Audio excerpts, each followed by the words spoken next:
The morning sun rose over the ravine, casting a golden glow on the scene below.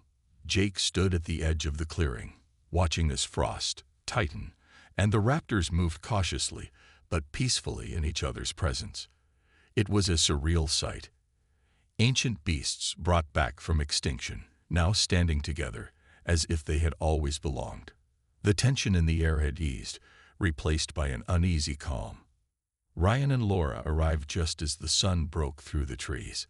They approached cautiously, their faces pale with exhaustion but also relief.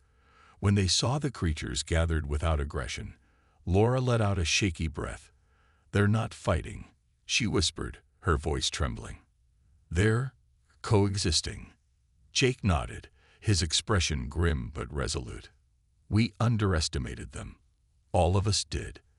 These animals aren't just tools or weapons. They're intelligent beings, and we've treated them like prisoners." Ryan stepped forward, his hands raised in a gesture of peace. He held up a small device, the same communicator Laura had been working on, and pressed play. A series of low growls and chirps echoed through the ravine, mimicking the sounds the creatures had made earlier. Titan tilted its head, listening intently, while Frost let out a soft rumble in response. Even the raptors seemed to relax further, their sharp eyes no longer filled with suspicion. "We need to make this right," Ryan said, turning to Jake and Laura. "If we can communicate with them, maybe we can find a way to give them a life outside of cages and combat trials." Laura nodded eagerly. "There's still time. We can relocate them to a sanctuary, a place where they can live freely, away from humans, somewhere that feels like home." Colonel Drake's voice crackled over the radio, interrupting the moment. "Monroe, report your status immediately. Do you have control of the situation?" Jake hesitated before responding. "Negative, sir, but I think we found a better solution." He explained briefly what had happened, emphasizing the intelligence and cooperation displayed by the creatures. For once, there was silence on the other end of the line. When Drake finally spoke, his tone was icy. "You're telling me you want to let them go, after everything we've invested?" "It's not about us anymore," Jake replied firmly. "These creatures deserve better. If we don't act now, we risk losing them, or worse, causing more destruction." To everyone's surprise, Drake didn't argue further. Perhaps he realized the gravity of the situation, or maybe he simply saw no other choice. Either way, he gave the order to stand down, leaving the decision in Jake's hands. Over the next few days, the team worked tirelessly to prepare a secure sanctuary deep in the wilderness. It was designed to mimic the natural habitats of the creatures, complete with rivers, forests, and wide open spaces. Frost led the way when they were finally released into the new territory, followed closely by Titan and the raptors. As they disappeared into the trees, Laura felt tears streaming down her face. "They're free," she murmured. Finally, Ryan placed a hand on her shoulder, his own emotions raw. "This isn't just redemption for them. It's a lesson for us. Innovation without responsibility leads to disaster. Let's hope humanity remembers that." In the weeks that followed, reports came in of strange sightings near the sanctuary. Massive footprints, distant roars, and fleeting glimpses of shadowy figures darting through the woods. But there were no attacks, no signs of hostility. The creatures had adapted, finding balance in a world that had tried to exploit them. As Jake watched the horizon one last time, he couldn't help but feel a glimmer of hope. Humanity had made a grave mistake, but it had also taken the first step toward making amends. The road ahead would be difficult, but for now, the beasts were safe, and so was the fragile world they shared. The hunt for the escaped creatures led Jake and his team deeper into the wilderness surrounding the facility. Frost's trail was easy to follow. Its massive footprints tore through the landscape, flattening trees and leaving craters in the soft earth. The woolly mammoth seemed to be heading toward a nearby river, likely drawn by the promise of water. Shadowpack, however, remained elusive. Their smaller size allowed them to move quickly and quietly, leaving behind only faint claw marks and scattered feathers from birds they had hunted along the way. As the sun dipped below the horizon, casting long shadows across the forest, Jake called for a temporary halt. "We'll set up camp here," he said, gesturing to a clearing. "It's too dangerous to keep moving in the dark." Samantha nodded, already unloading supplies from the truck. She glanced at Titan, who stood silently at the edge of the clearing, his glowing eyes scanning the trees. "Do you think he can sense the others?" she asked, her voice low. Jake shrugged, though uncertainty gnawed at him. "Maybe. He hasn't attacked us or run off, so I'm guessing he understands we're not enemies. But whether he'll help us find them." He trailed off, staring at the massive beast.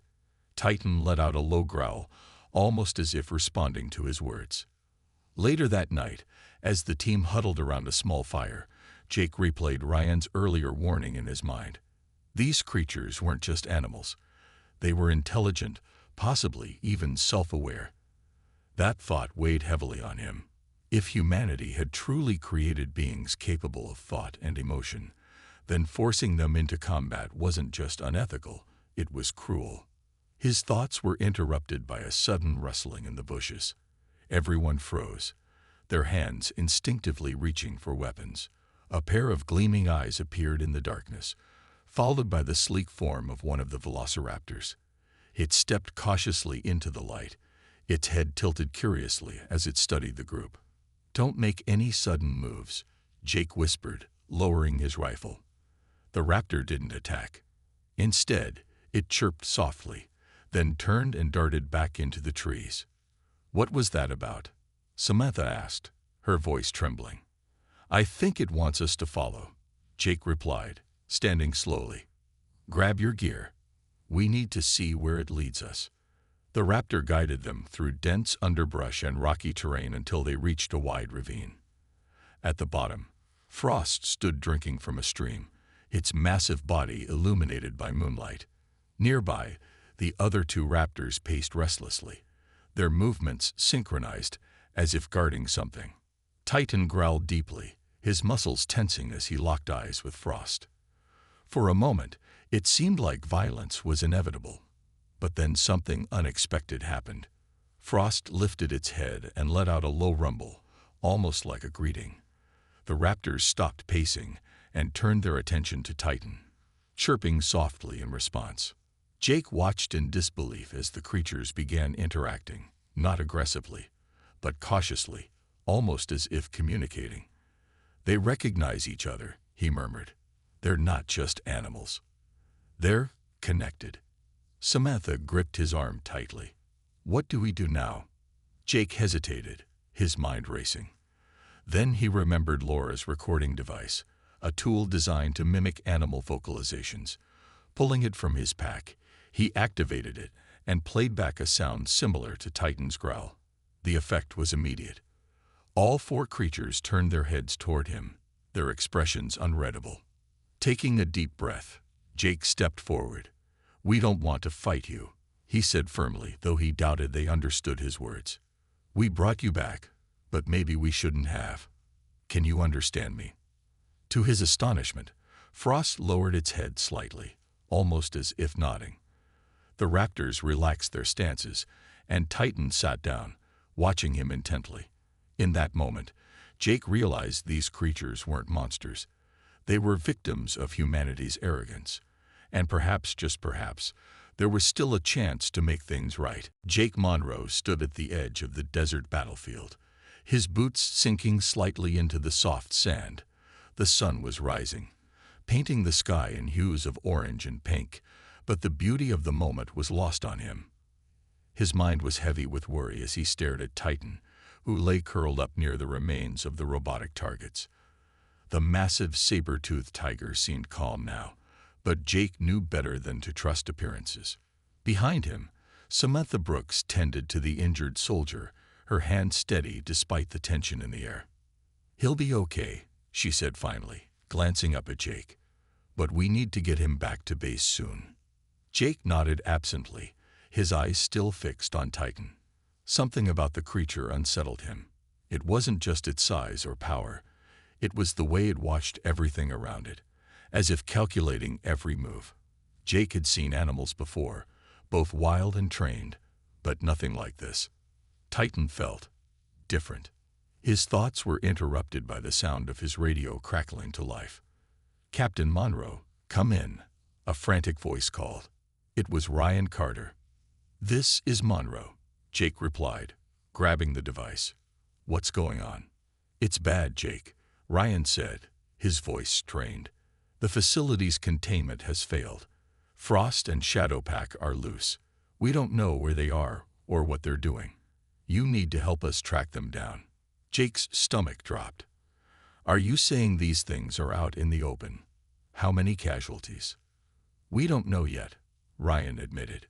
"But if they reach populated areas, it'll be a disaster. We think Frost might head toward water sources, and the raptors could scatter in any direction. You've worked with Titan. Maybe you can figure out how to handle them." Jake glanced at Titan, then back at the horizon. "I'm not sure I'm the right guy for this, but I'll do what I can. What about Titan? Should I bring him along?" There was a long pause before Ryan answered. "We don't have a choice. If Titan can help us find the others, we need to use him. Just be careful. These creatures aren't like anything we've dealt with before." After ending the call, Jake turned to Samantha. "Get the soldier loaded onto the truck. Then grab whatever gear we might need. We're heading back to the facility." Samantha frowned but didn't argue. She helped secure the injured man onto a stretcher while Jake approached Titan cautiously. The beast lifted its head, its glowing yellow eyes locking onto him. For a moment, Jake wondered if it would attack, but instead, Titan let out a low rumble and rose to its feet. "Okay, big guy," Jake muttered under his breath. "Let's see if we can clean up this mess." The journey back to the facility was tense.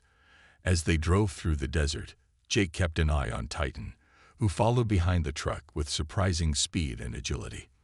Along the way, they found signs of destruction: uprooted trees, crushed vehicles, and abandoned settlements.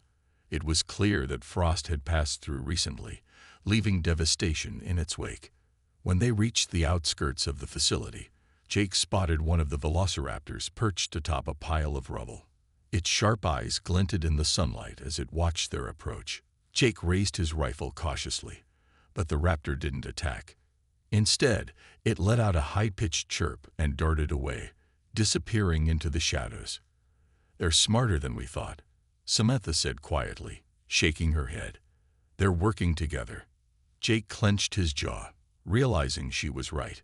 Whatever these creatures were capable of, humanity had underestimated them, and now they were paying the price. The storm hit the facility just after midnight. Rain pounded against the windows, and flashes of lightning lit up the darkened halls.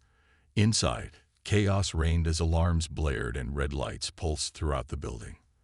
The power outage had triggered a cascade of failures, and containment systems were failing one by one. Laura Hayes sprinted down the corridor, her shoes slipping on the wet floor as water leaked through cracks in the ceiling. She clutched a tablet tightly to her chest, its screen glowing faintly with vital data about the creatures. Behind her, Ryan Carter shouted for her to hurry. They needed to reach the control room before it was too late. When they arrived, they found technicians frantically trying to restore power. Sparks flew from exposed wires, and the hum of backup generators struggled to keep pace with the demand. Laura scanned the monitors, her heart sinking as she saw live feeds from the enclosures. Frost had broken free, its massive body smashing through reinforced walls like they were made of paper. Shadowpack was nowhere to be seen, likely already loose somewhere in the compound. "We have to lock this place down," Ryan yelled over the noise. "If these creatures get outside..." He didn't need to finish his sentence. Everyone knew what was at stake. If Frost or the raptors escaped into the wild, there would be no stopping them. They could devastate entire towns, leaving destruction in their wake. Before anyone could act, a deafening roar shook the room. Frost appeared at the end of the hallway, its towering form silhouetted by flickering emergency lights. Its tusks gleamed menacingly, and its trunk swayed as it sniffed the air. For a moment, time seemed to freeze. Then Frost charged, its heavy footsteps shaking the ground beneath their feet. "Move!" Ryan shouted, grabbing Laura's arm and pulling her toward a side door. The team scattered, diving into nearby rooms or scrambling up stairwells. Frost crashed through the control room entrance, sending shards of glass flying everywhere. Monitors shattered, and sparks rained down as cables were torn from the walls. Laura stumbled into a storage closet, her breath coming in ragged gasps. She pressed herself against the wall, clutching the tablet so tightly her knuckles turned white. Outside, Frost's roars echoed through the facility, mingling with the sounds of panicked shouts and collapsing structures. Ryan, meanwhile, found himself face to face with one of the velociraptors. It crouched low, its sharp claws scraping against the tiled floor. Its eyes locked onto him, unblinking and intense. Ryan backed away slowly, his hands raised in surrender. But the raptor didn't attack. Instead, it tilted its head, studying him as if trying to understand who, or what, he was. "Don't move," Ryan whispered to himself, his voice barely audible over the storm. He reached for a nearby pipe, ready to defend himself if necessary. But the raptor simply blinked, then darted off down the hall, disappearing into the shadows. Back in the storage closet, Laura heard footsteps approaching. Her heart raced as the handle of the door began to turn. She braced herself, unsure whether it was a soldier or something far more dangerous. To her relief, Ryan slipped inside, closing the door quietly behind him. "They're loose," he said, his voice trembling. "All of them." Laura nodded, tears streaming down her face. "What do we do now?" Ryan hesitated, his mind racing. "We call Jake. He's out in the desert with Titan. Maybe he can help us figure out how to stop this." As they huddled together in the cramped space, the storm outside showed no signs of letting up. Lightning illuminated the cracks in the walls, revealing glimpses of the chaos beyond. Humanity had brought these creatures back from extinction, but now, it seemed, they might pay the ultimate price for their hubris. Back at the facility, Laura Hayes sat hunched over her laptop, her fingers flying across the keyboard. The dim light from her desk lamp cast long shadows on the walls, but she barely noticed. Her mind was racing as she sifted through hours of footage and data collected from the creatures' enclosures. Something about their behavior didn't add up, and she was determined to figure it out. As she reviewed video clips of Frost, the woolly mammoth, she noticed something strange. During feeding times, Frost didn't just eat randomly. It carefully selected certain types of food, ignoring others entirely. At first glance, this might have seemed insignificant, but when combined with earlier observations of its deliberate actions during the containment breach, it painted a troubling picture. Frost wasn't acting purely on instinct. It was making choices. Laura's heart sank as she scribbled notes on a notepad. "It's evolving," she whispered to herself. "They all are." Her thoughts were interrupted by the sound of footsteps approaching. Ryan Carter entered the lab, his face pale and drawn. He looked like he hadn't slept in days. "Any luck?"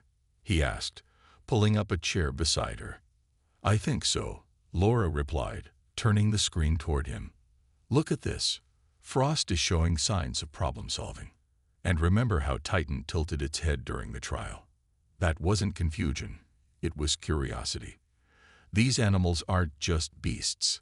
They're intelligent, maybe even smarter than we realized."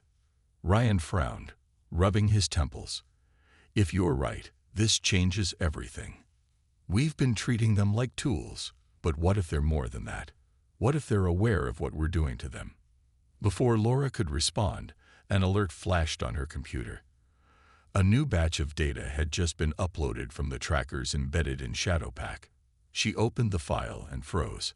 According to the readings, the raptors weren't just moving together, they were communicating. Their movements synced perfectly, almost as if they were sharing information. "This can't be happening," Ryan muttered, leaning closer to the screen. "How is this possible? We brought them back using ancient DNA. They shouldn't have this level of intelligence." Laura shook her head, Maybe we underestimated the resurrection process. Or maybe intelligence was always there, buried deep in their genetic code. All we did was unlock it. The implications weighed heavily on both of them. If the creatures were truly as smart as Laura suspected, then humanity had made a grave mistake. These weren't mindless weapons. They were sentient beings, capable of thought, and possibly even emotion. And now, thanks to Colonel Drake's reckless decisions, they were being forced into situations that could drive them to rebel. Before they could discuss further, the door burst open, and a breathless technician rushed in. "Dr. Carter, Dr. Hayes, you need to see this," he stammered, holding out a tablet. On the screen was live footage from the desert battlefield where Titan and the Raptors had been tested. Chaos reigned. Soldiers scrambled for cover as one of the Raptors attacked, while the other circled menacingly nearby. Titan stood apart, watching silently, its glowing eyes reflecting the chaos around it. Ryan grabbed the tablet, his hands trembling. "What happened?" "The Raptors turned on the soldiers," the technician explained. "Captain Monroe managed to tranquilize them, but not before one of the men got hurt. Colonel Drake is demanding answers." Laura felt sick to her stomach. This was exactly what she had feared, a disaster waiting to happen. "We have to tell someone," she said urgently. "If we don't act now, this will only get worse." Ryan nodded grimly. "Let's gather everything we've found, every piece of evidence, and present it to whoever will listen. Maybe, just maybe, we can stop this before it's too late." As they worked through the night, compiling reports and organizing data, neither of them noticed the storm clouds gathering outside. Lightning illuminated the horizon, casting eerie shadows across the lab. Somewhere in the distance, thunder rolled, a fitting backdrop for the storm brewing within the facility.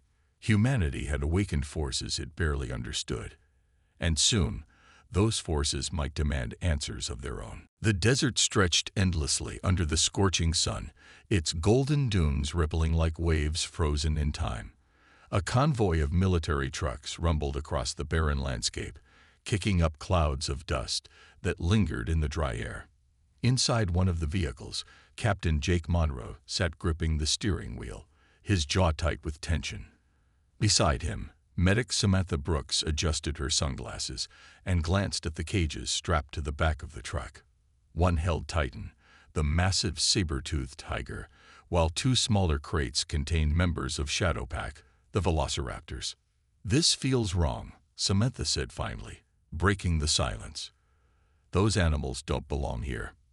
Jake didn't respond immediately. He knew she was right, but orders were orders. Colonel Drake had insisted on this mission, claiming it was the only way to prove the creature's worth in real combat scenarios. Still, Jake couldn't shake the unease gnawing at him. The briefing had been vague. Test the beasts against simulated enemy forces, but something about the plan felt off. When they reached the designated zone, the team set up quickly. Soldiers unloaded equipment and positioned themselves around the perimeter, their rifles ready. The cages were placed in the center of the makeshift battlefield, surrounded by robotic targets designed to mimic human opponents. Titan's cage was opened first, and the creature emerged slowly, its glowing yellow eyes scanning the area with predatory focus. At the sound of gunfire from the automated turrets, Titan sprang into action. It moved with terrifying speed, tearing through the metal figures as if they were made of paper. Its roars echoed across the desert, sending shivers down everyone's spines. The soldiers watched in awe, some cheering at the sheer power displayed by the beast. Encouraged by Titan's success, Jake signaled for the raptors to be released next. The two velociraptors darted out of their crates, moving in perfect sync.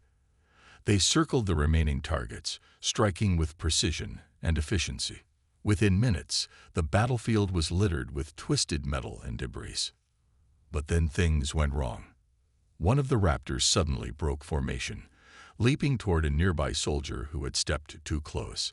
Before anyone could react, it knocked him to the ground, snarling viciously. Chaos erupted as the other raptor joined in, seemingly agitated by the commotion. Soldiers fired warning shots, but the creatures ignored them, their movements faster than anyone could follow. "Stand down," Jake shouted, rushing forward. He grabbed a tranquilizer gun from a nearby soldier and aimed carefully. With a sharp crack, the first dart hit its mark, embedding itself in the flank of one of the raptors. The animal let out a shrill scream before collapsing. The second raptor hesitated, its head snapping toward Jake, as if recognizing him as a threat. Another dart flew, hitting it squarely in the neck. It stumbled, then fell motionless beside its companion. Breathing heavily, Jake turned to assess the damage. The injured soldier was being treated by Samantha, who worked quickly to stabilize him. Around them, the desert was eerily quiet, save for the distant hum of machinery still active in the background. Titan, however, hadn't moved during the chaos.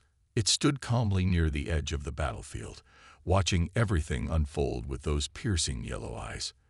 For a moment, Jake thought he saw something almost calculating in its gaze.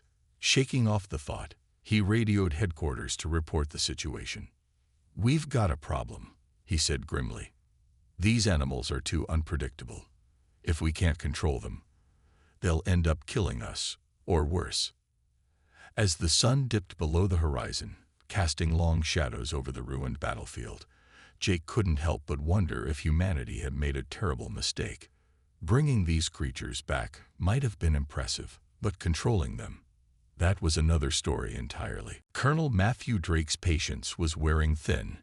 He paced back and forth in the briefing room, his boots clicking sharply against the floor. Ryan and Laura sat at the table, their faces pale and tense. The colonel had called an emergency meeting to discuss the growing concerns about the creatures, but it quickly turned into a one-sided lecture. "I don't care about your theories or your doubts," Drake snapped, slamming his fist on the table. "We're running out of time. If these beasts are as powerful as you claim, then we need them in the field. Now." Ryan leaned forward, his voice steady but firm. "Colonel, rushing this could be disastrous. Titan's unpredictability proves that. We don't fully understand how these creatures think or react.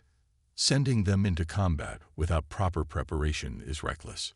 Drake glared at him, his face red with anger. "Reckless? You call saving humanity reckless? These animals are weapons, Dr. Carter. Weapons don't get a say in how they're used." Laura couldn't stay silent any longer. "They're not just weapons," she interjected, her voice trembling slightly. "They're living beings with instincts and intelligence. If we push them too far, they might turn on us, or worse, escape." Drake rolled his eyes, clearly uninterested in her arguments. "Enough. I've made my decision. Titan and 2 of the Raptors will be deployed for a live mission within 48 hours. That's final." He turned on his heel and stormed out of the room, leaving Ryan and Laura stunned. Once the door closed behind him, Laura buried her face in her hands. "This is a nightmare," she whispered. "He doesn't understand what he's doing. These creatures aren't ready." Ryan sighed heavily, rubbing his temples. "I know, but arguing with Drake won't change his mind. He's determined to use them no matter what." That night, unable to sleep, Ryan returned to the facility. He wandered through the dimly lit halls, his thoughts consumed by guilt and fear. When he reached Titan's enclosure, he stopped and stared at the massive beast. Titan lay curled up in the corner of its pen, its glowing yellow eyes watching him intently. For a moment, Ryan felt like the creature was judging him, silently accusing him of betrayal. The next morning, Laura arrived early to review more data. She hoped to find something, anything, that might convince Drake to delay the deployment. As she sifted through files, she stumbled upon footage from Frost's recent exercise. The mammoth's behavior during the incident seemed odd. Instead of panicking randomly, Frost appeared to target specific weak points in the barrier.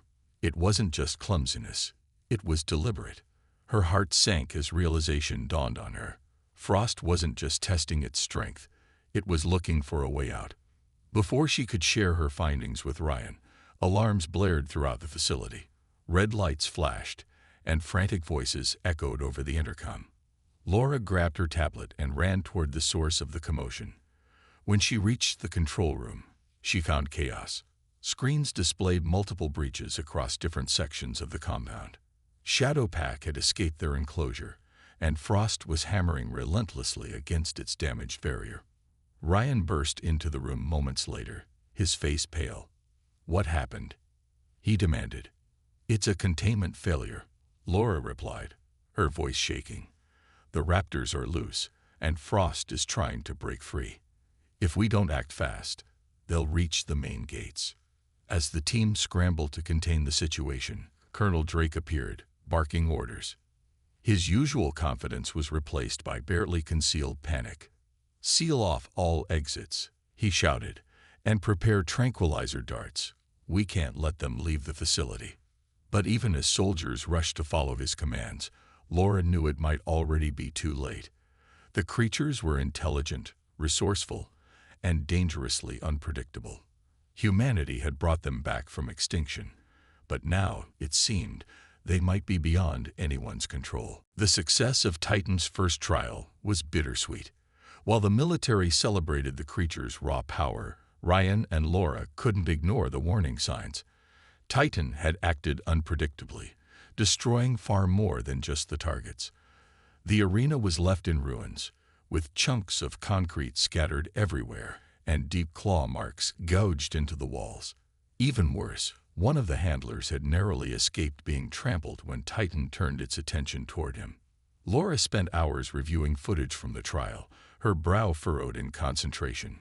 She replayed key moments over and over, trying to understand what had driven Titan to act so aggressively. "It's not just instinct," she muttered to herself, jotting down notes on a clipboard.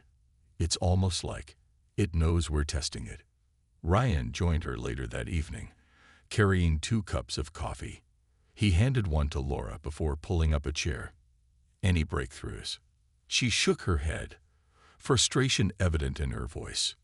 "Not really. But I'm starting to think Titan isn't just reacting to its environment. It's learning. Look here." She pointed to a section of the video where Titan paused mid-charge, tilting its head as if analyzing the situation before making its next move. "That's not typical animal behavior. It's too deliberate." Ryan leaned closer, his expression growing darker. "If you're right, this changes everything. We've created something smarter than we anticipated, and we don't know how to control it." Their conversation was interrupted by a loud crash from another part of the facility. Both of them jumped to their feet and rushed to investigate. As they approached the source of the noise, they found a group of technicians scrambling to clean up debris near Frost's enclosure. Frost, the colossal woolly mammoth recently revived, had accidentally damaged part of the containment structure during a routine exercise. One of the technicians, a young man named Alex, looked shaken. "We were running a mobility test," he explained. "Frost got spooked when one of the machines malfunctioned. It backed into the wall, and—" he gestured helplessly at the cracked barrier. Ryan exchanged a worried glance with Laura. If Frost could cause that much damage unintentionally, what would happen if it, or any of the other creatures, became truly agitated? The thought sent a chill down his spine. Later that night, after everyone else had gone home, Laura decided to check on Shadowpack, a group of velociraptors housed in a separate wing of the facility. Unlike Titan and Frost, the raptors were smaller but no less dangerous. Their sleek bodies and razor-sharp claws made them perfect predators, and their quick reflexes had already earned them praise from Colonel Drake. As Laura entered the observation room overlooking their enclosure, she froze. Something wasn't right. The raptors weren't sleeping or pacing aimlessly as usual. Instead, they were gathered in a tight circle, heads lowered, tails flicking back and forth. They seemed to be communicating, not through sounds, but through subtle movements and gestures. Laura grabbed her camera and began recording. She whispered into her recorder, describing every detail. "They're working together," she said softly. "It's coordinated behavior, almost like they're planning something." Her words echoed in the empty room, filling her with unease. These creatures were evolving faster than anyone had predicted, and while their intelligence might have been fascinating under different circumstances, Laura couldn't shake the feeling that humanity had unleashed forces it couldn't fully comprehend or contain. When she finally left the facility that night, her mind raced with questions.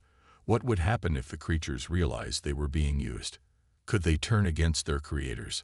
Or worse, could they escape and wreak havoc on the outside world? Back in her apartment, Laura stared out the window at the darkened city skyline. Somewhere in the distance, thunder rumbled ominously. She knew one thing for certain. Whatever came next, it wouldn't end well. The creature, now named Titan by the team, was unlike anything anyone had ever seen. Standing over 10 feet tall at the shoulder and weighing several tons, it dwarfed even the largest predators from history books. Its sleek fur shimmered under the artificial lights of the lab, and its razor-sharp teeth glinted menacingly whenever it opened its mouth to let out a low, rumbling growl. Despite its terrifying appearance, Titan moved with surprising grace, pacing back and forth in its reinforced enclosure as if calculating every step. Laura couldn't shake the feeling that Titan was watching them, not just observing their movements but studying them. Every time she entered the observation room, she felt those glowing yellow eyes lock onto hers, sending a shiver down her spine. She tried to push the thought away, telling herself it was just her imagination playing tricks on her. But Ryan noticed her unease during one of their late-night discussions. "You've been quiet lately," he said, leaning against the glass wall that separated them from Titan's pen. "What's bothering you?" Laura hesitated before answering. "It's Titan. Have you noticed how aware it seems, like it understands more than we think?" Ryan frowned but didn't respond immediately. He turned his gaze toward the massive beast, which had stopped pacing and was now staring directly at them. For a moment, neither of them spoke. Then Ryan sighed. "I know what you mean. It's smarter than any animal should be. But we can't afford to second-guess ourselves now.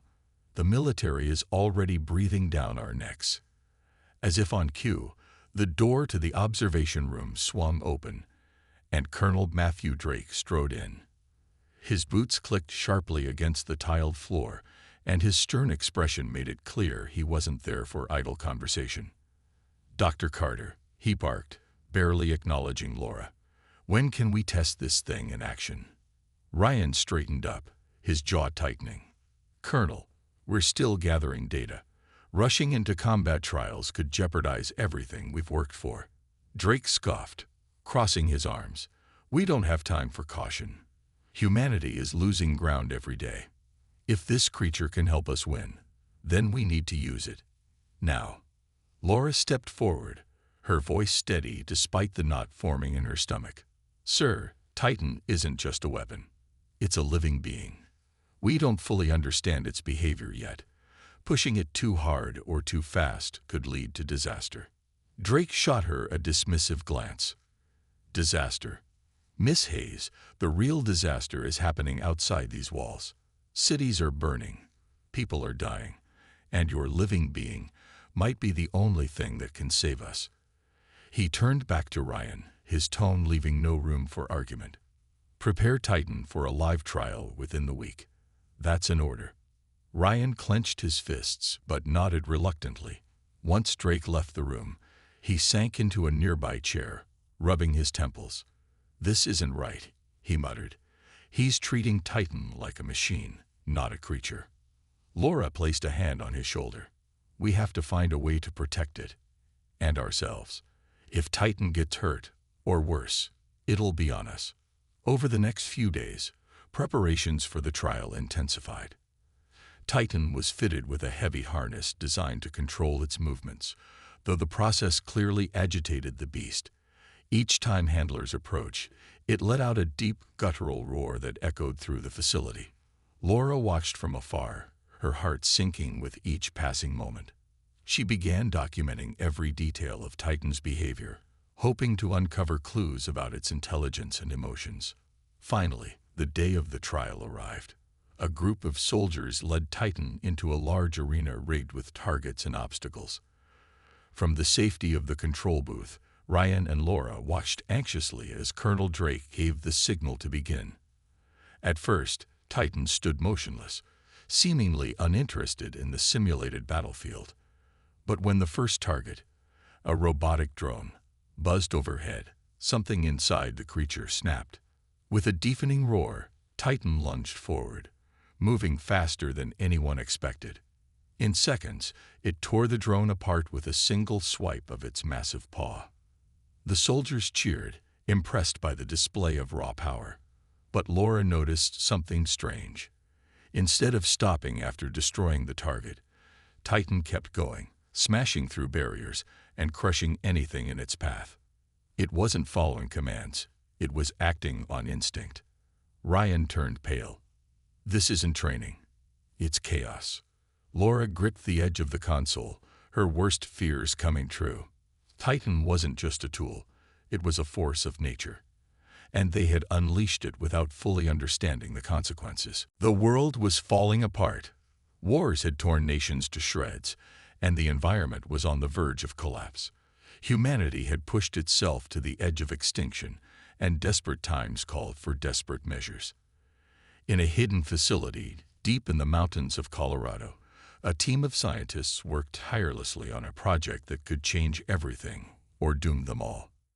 Dr. Ryan Carter stood over a glowing screen, his fingers flying across the keyboard. His eyes were tired but focused. Beside him, Laura Hayes adjusted her glasses and leaned closer to examine the data. The room buzzed with the hum of machines and the occasional beep of equipment. It was late, and most of the staff had gone home. But Ryan and Laura couldn't stop now. They were so close. For years, they had been studying fragments of DNA found in fossils buried deep underground. These ancient remains held secrets from a time when massive beasts ruled the earth. Ryan's team had finally cracked the code needed to bring those creatures back to life. At first, it seemed impossible. The DNA was incomplete, damaged by millions of years of decay. But through cutting-edge technology and sheer determination, they pieced together enough genetic material to attempt resurrection. What if this works?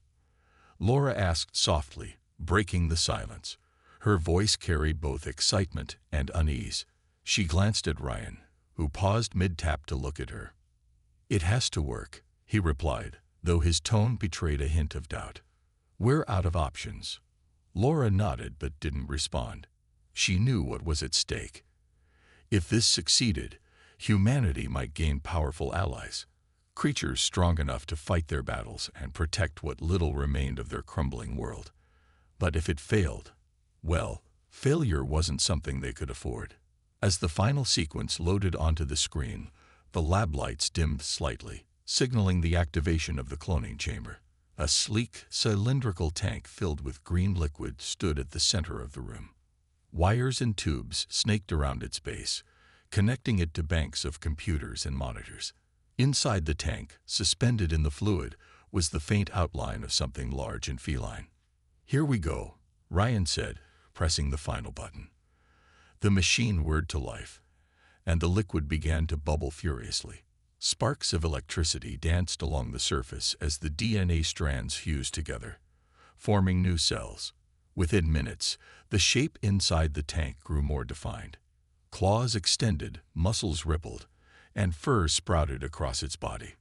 Laura gasped as the creature opened its eyes for the first time. They glowed a fierce yellow, piercing through the murky liquid. This wasn't just any animal.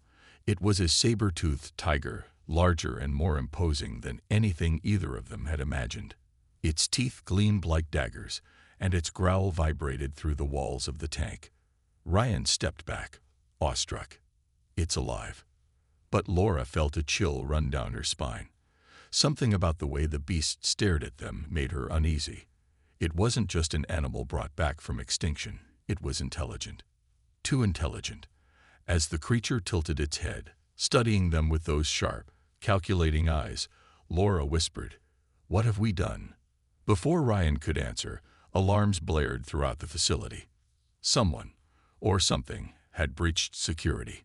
Ryan grabbed his phone and dialed Colonel Matthew Drake, the military officer overseeing the project. Whatever was happening, they needed answers fast. And deep down, Laura feared they might already be too late.